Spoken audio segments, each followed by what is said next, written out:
नमस्कार, मैं हूं आपके साथ श्वेता झा। स्वागत है आपका हमारे स्पेशल शो में, जहां आज हम बात कर रहे हैं नेशनल स्पेस डे की और अंतरिक्ष में भारत के कीर्तिमान की। 23 अगस्त को देश स्पेस डे मना रहा है। ये मौका है अंतरिक्ष के क्षेत्र में देश की कामयाबियों को सेलिब्रेट करने का, इसरो और वैज्ञानिकों को सम्मान देने का, क्योंकि इसरो का जो सफर साइकिल से शुरू हुआ था आज सितारों तक पहुंच गया है। आज आपको शुभांशु शुक्ला का बनाया हुआ एक हैरान करने वाला अंतरिक्ष का वीडियो दिखाएंगे। इसके साथ ही बात होगी मानव रहित गगनयान मिशन की, जिसके लिए तारीख का ऐलान हो गया है। इसके बाद इसरो की उपलब्धियों पर बात करेंगे। भविष्य में जिन बड़ी योजनाओं को अमली जामा पहनाया जाना है उनके बारे में भी बताएंगे। और आखिर में चलेंगे लखनऊ, जहां आशा शुक्ला अपने बेटे यानी कि शुभांशु शुक्ला से मिलने के लिए बेकरार हैं।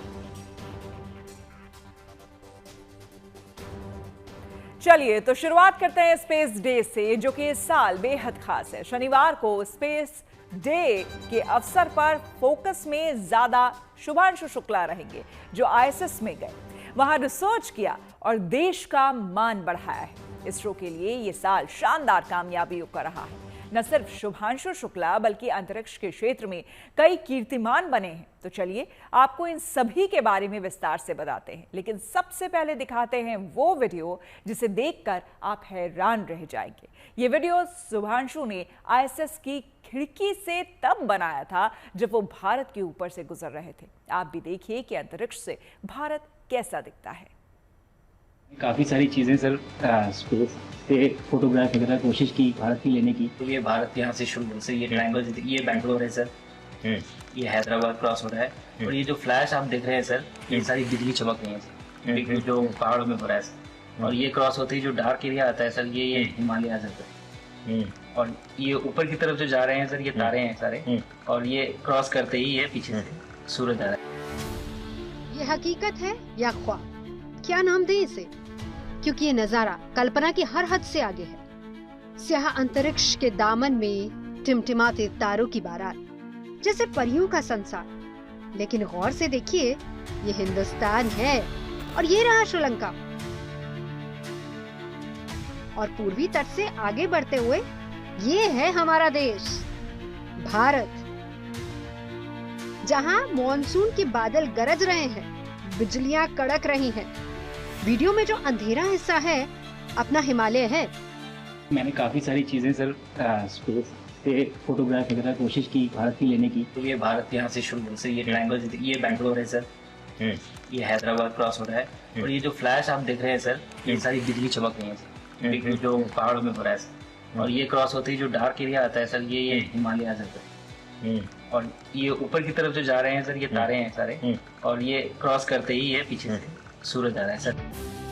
और अचानक जो रोशनी आती है वो सूरज की है।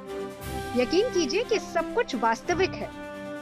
और अंतरिक्ष से धरती ऐसी नजर आती है, विशाल और सम्मोहित कर देने वाली, ठीक उसी तरह जैसे अंतरिक्ष में भारत की कामयाबी है। अद्भुत, अविश्वसनीय। Captain Shukla, are you ready for the ride? Will you do some yoga in space like your idol Rakesh Sharma did in 1984? चंद साल पहले तक कौन यकीन कर सकता था कि एक भारतीय यूं इंटरनेशनल स्पेस स्टेशन यानी कि आईएसएस में मौजूद रहेगा, उसकी खिड़की से भारत की वीडियो बना रहा होगा, अंतरिक्ष की ऊंचाई से धरती, सागर और हिमालय निहार रहा होगा। जी, ये वीडियो शुभांशु शुक्ला ने अपनी अंतरिक्ष यात्रा के दौरान बनाया है। राष्ट्रीय अंतरिक्ष दिवस यानी कि स्पेस डे पर जब देश अपनी कामयाबियों पर गर्व कर रहा है, जब इसरो भविष्य की नई योजनाओं का प्लान बना रहा है, ये वीडियो तस्दीक कर रहा है कि भारत के लिए अब अंतरिक्ष में कुछ भी नामुमकिन नहीं। इस क्षेत्र में भारत सारे जहां से अच्छा होने वाला है। आज का भारत अभी भी सारे जहां से अच्छा है। दूर आसमान में बने अंतर्राष्ट्रीय स्पेस स्टेशन पर रहना, सीखना, सिखाना, ये उपलब्धि अकेले शुभांशु शुक्ला की नहीं, देश के स्पेस मिशन की भी है। इसरो यानी कि इंडियन स्पेस रिसर्च ऑर्गेनाइजेशन की है, जिसकी शून्य से शिखर तक की यात्रा भी अद्भुत रही है। क्यों है, इसे ऐसे समझिए। ये साल था 1963, जब भारत अपना पहला रॉकेट अंतरिक्ष में लॉन्च करने जा रहा था। ऊपरी वायुमंडल की जांच के लिए बनाए गए साउंडिंग रॉकेट को केरल के Thumba equatorial rocket launching station से लॉन्च किया जाना था। जिसे अब विक्रम साराभाई अंतरिक्ष केंद्र के तौर पर भी जाना जाता है। लेकिन ये वो दौर था जब रॉकेट पार्ट्स को साइकिल के जरिए कर्मचारी लॉन्च पैड तक ले गए थे। लेकिन करीब 6 दशक बाद तस्वीर ऐसी बदली कि दुनिया हैरान है। आईएसएस में शुभांशु शुक्ला की मौजूदगी वो बुनियाद है जिसके आगे नया कीर्तिमान रचा जाना है, क्योंकि भारत मिशन गगनयान के लिए रेडी है। तारीख नोट कर लीजिए, दिसंबर 2025। This year we have declared the Gaganyaan year. By December, we are going to have the first unmanned G1 mission, and the Vayomitra, the half humanoid, is going to fly in that. ISRO अपने पहले बिना इंसान वाले Gaganyaan mission G1 को launch करने के लिए पूरी तरह से तैयार है। इसरो के इस मिशन में असली हीरो है व्योममित्रा। जितना प्यारा नाम उतना ही दमदार काम। ये एक हाफ ह्यूमनॉइड रोबोट है जो दिखने में बिल्कुल इंसान जैसा है। ये अंतरिक्ष में जाकर हर सिस्टम को टेस्ट करेगा। Oxygen, navigation, life support, spacecraft का मिजाज सभी पर नजर रखेगा। असल में ये उस हालात में रहेगा जिसमें असली एस्ट्रोनॉट्स को बाद में भेजा जाना है। और इसी अनुभव के आधार पर साल 2027 में स्पेसक्राफ्ट से वायुसेना के 3 पायलट्स को स्पेस में भेजा जाएगा, जो 400 किलोमीटर के ऑर्बिट पर 3 दिन रहेगी। ये मिशन भारत को उन गिने चुने देशों की लिस्ट में शामिल कर देगा जो इंसान को खुद के दम पर अंतरिक्ष भेज सकते हैं। इस मिशन के लिए राम की भूमिका में शुभांशु शुक्ला है, तो उनके साथ लक्ष्मण और हनुमान सेना भी तैयार है। I'm elder to Shuks. I would love to be Lakshman to this Ram any day. That's how professional he is. But remember, even Sri Ramji and Lakshman got a lot of help from the entire Vanar Sena. That is our fantastic ISRO team. Gaganyaan तो अगला कदम है, पर इसरो के लिए इम्तिहान और भी है, क्योंकि सितारों के आगे जहां और भी है, पर अंतरिक्ष के क्षेत्र में हमारी जो रफ्तार है उसे देखते हुए कोई भी मंजिल दूर नहीं लगती। आप सिर्फ इस साल की कामयाबी देख लीजिए।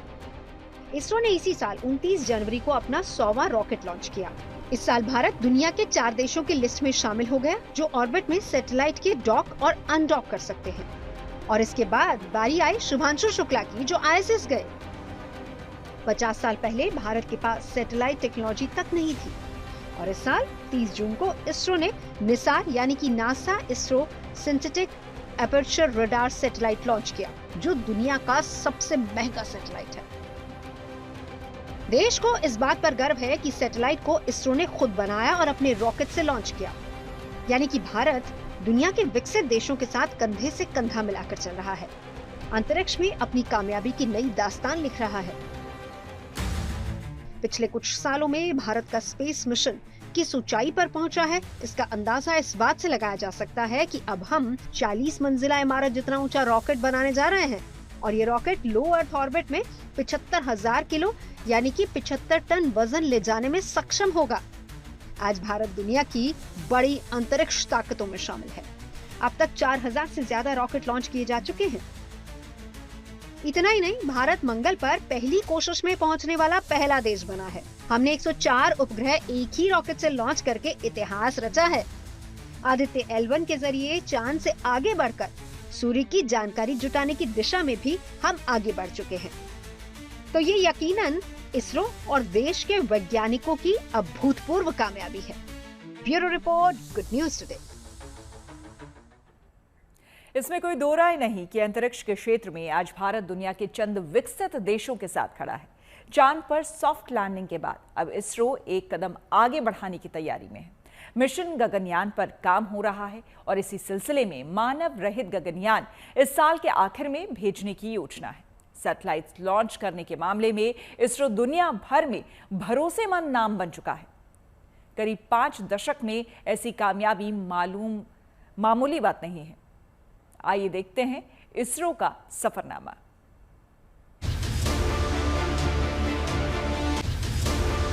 चांद के दक्षिणी ध्रुव पर विक्रम लैंडर और प्रज्ञान रोवर ने लैंडिंग की खाने के लिए संघर्ष कर रहा था, जहां रॉकेट के पुर्जे भी साइकिल पर लाद कर लॉन्च पैड तक ले जाते थे, जहां पेलोड ले जाने के लिए बैलगाड़ी की मदद लेनी पड़ी थी। वो देश कुछ दशकों में चंद्रमा तक जा पहुंचा।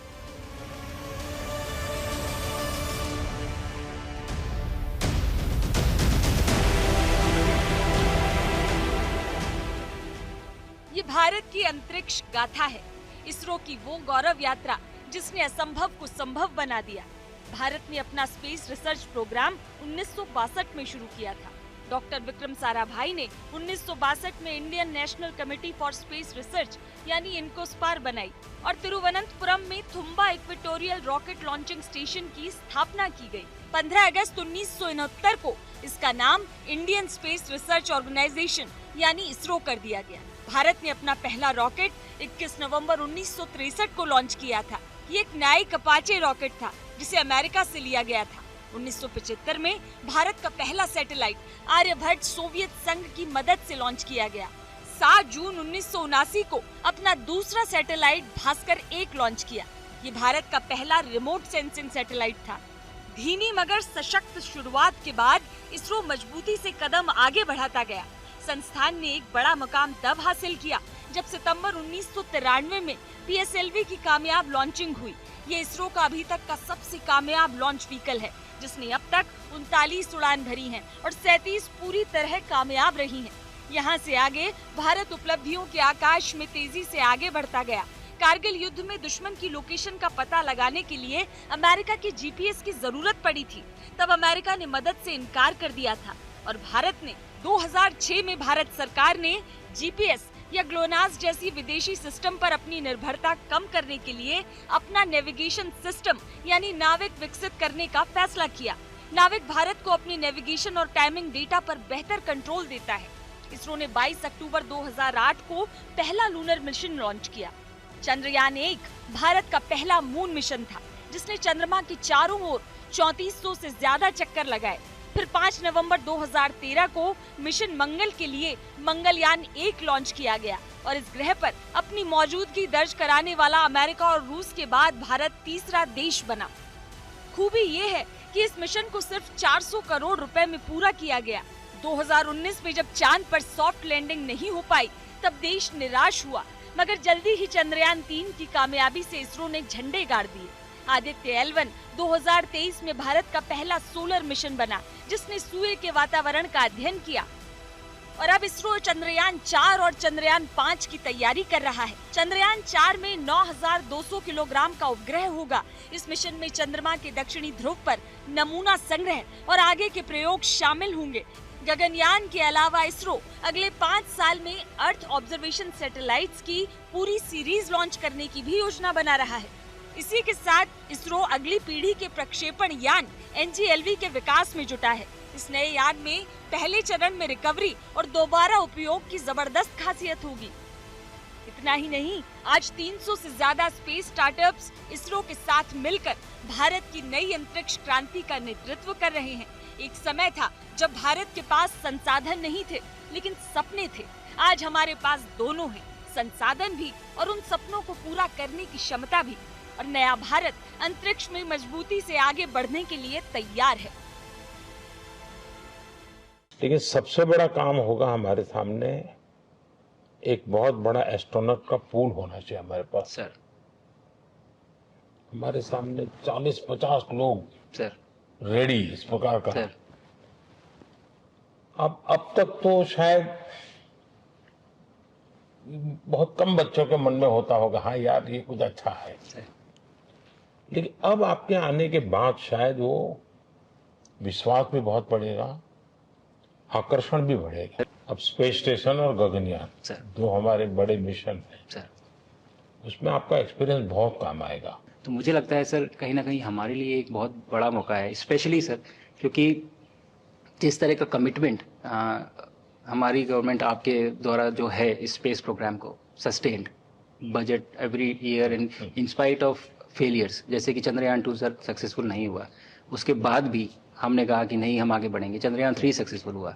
ऐसे ही फेलियर होने के बाद भी अगर इतना सपोर्ट मिल रहा है और ये पूरी दुनिया देख रही है सर, तो कहीं ना कहीं सर हमारी इस समय क्षमता भी है और इस समय पोजीशन भी है, तो हम यहाँ पे एक लीडरशिप रोल एक्वायर कर सकते हैं सर। और एक बहुत बड़ा एक टूल होगा अगर एक ऐसा स्पेस स्टेशन जो लेड बाय भारत बट बाकी लोग आके उसका हिस्सा बने। इसरो की कहानी केवल विज्ञान की नहीं बल्कि आत्मनिर्भरता, नवाचार और राष्ट्रीय गर्व की कहानी है। ये हर उस बच्चे को प्रेरित करती है जो आकाश की ओर देखता है और सोचता है। Bureau report, good news today. शनिवार को देश स्पेस डे मना रहा है। इस साल शुभांशु शुक्ला का आईएसएस जाना हमारे स्पेस मिशन की एक बड़ी कामयाबी है। जाहिर है शुभांशु ही स्पेस डे के फोकस में है। शुक्रवार को उन्होंने राष्ट्रपति से मुलाकात की, उनको आईएसएस के अनुभव के बारे में बताया। उधर लखनऊ में शुभांशु की मां आभा शुक्ला उनसे मिलने के लिए बेकरार हैं। सेहत ठीक नहीं होने की वजह से वो दिल्ली नहीं जा पाई, लेकिन शिद्दत से बेटे का इंतजार कर रही हैं। खुश हैं शुभांशु के नाम से लखनऊ में सड़क बन रही है। उनसे बातचीत की हमारे संवाददाता ने। देश का मान, देश का सम्मान, शुभांशु शुक्ला ने इतिहास रच दिया।